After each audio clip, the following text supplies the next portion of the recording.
کئی خامد اپنی بیوی کے ساتھ پہلے کوئی ظلم کرتے ہیں اور اس کے بعد پھر بیوی کو تڑی لگاتے ہیں کہ فوراً میرے ساتھ صلح کرو، چلو مسکراؤ، ہنسو اب. پھر وہ کہتے ہیں میں 2 منٹ بعد جا رہا ہوں، واپس آؤں تو تم ہنس رہی ہو.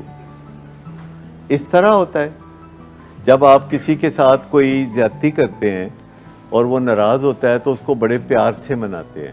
دیکھیں، اپنی اپنی مرضی کی بات ہے. بے شمار خواتین اپنے خامدوں کو چھوڑ دیتی ہیں جب وہ نشہ کرتے ہیں یا کوئی غلط کام کرتے ہیں. بے شمار عورتیں ایسی ہیں جو نہیں چھوڑتی. اپنی اپنی مرضی کی بات ہے. مشورہ صرف یہ ہے کہ اپنے نشے سے بحالی پہ فوکس کریں. مسئلہ کسی شادی کا نہیں ہے، مسئلہ ہے ایک اچھی راست بازی کی زندگی گزارنا، ایک اچھی سیدھی راہ کی زندگی گزارنا. یہ ہے اصل مسئلہ جو کہ آپ کو سمجھ نہیں آ رہا ہے.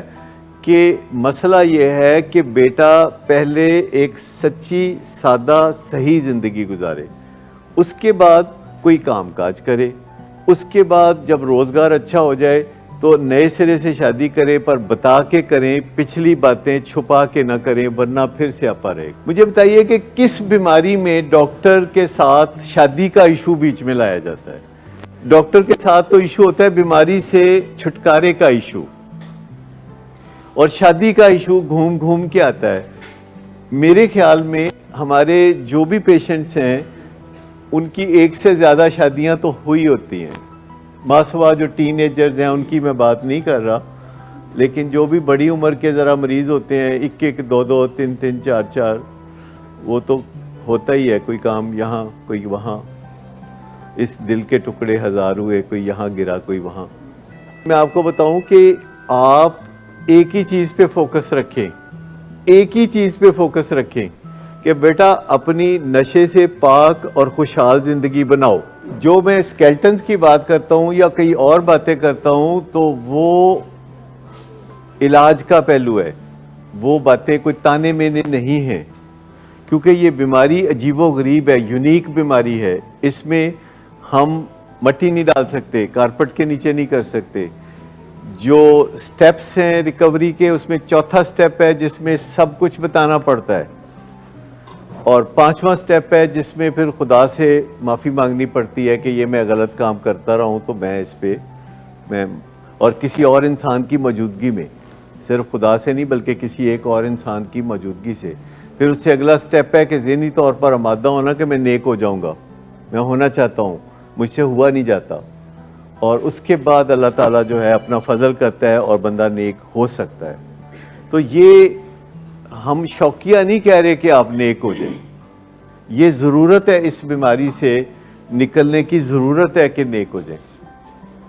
یہ واحد بیماری ہے دنیا کی جس میں شاید نیک ہونا ضروری ہے. باقی مجھے نہیں پتا کہ ٹی بی کے لیے نیک ہونا ضروری ہے یا ڈائبٹیز کے لیے نیک ہونا ضروری ہے کہ نہیں ہے.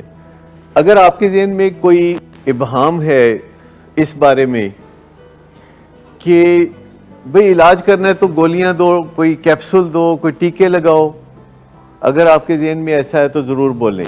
اگر آپ کے ذہن میں ہے کہ کوئی آپریشن کر دو، اگر آپ کے ذہن میں کوئی ایسی چیز ہے تو بتائیں، کیونکہ یہ سائنٹیفک طے شدہ علاج ہے کہ جس میں سٹیپ 4 سے لے کے سٹیپ 5 سٹیپ 6 سٹیپ 7 8 9 یہ سارے کے سارے سٹیپ جو ہے یہ ان غلطیوں کو درست کرنے کے بارے میں ہے جو کہ بندہ کرتا رہا ہوتا ہے.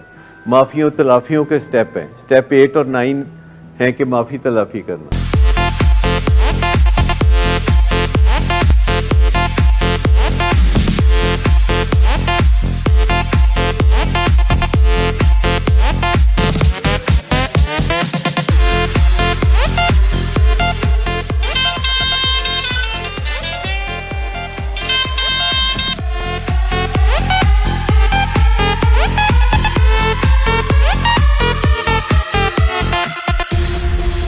شراب نوشی کی وجہ کردار کی خرابی نہیں، موڈ کی خرابی ہے. شراب نوشی کبھی بھی نشے کی بیماری میں بدل سکتی ہے. نشے کی بیماری ہر سٹیج پر قابل علاج ہے. مدد حاصل کیجیے کیونکہ وہ ایسا نہیں کرے گا. ولنگ ویز سے مدد حاصل کیجیے، کہیں سے بھی مدد حاصل کیجیے، لیکن فوری مدد حاصل کیجیے.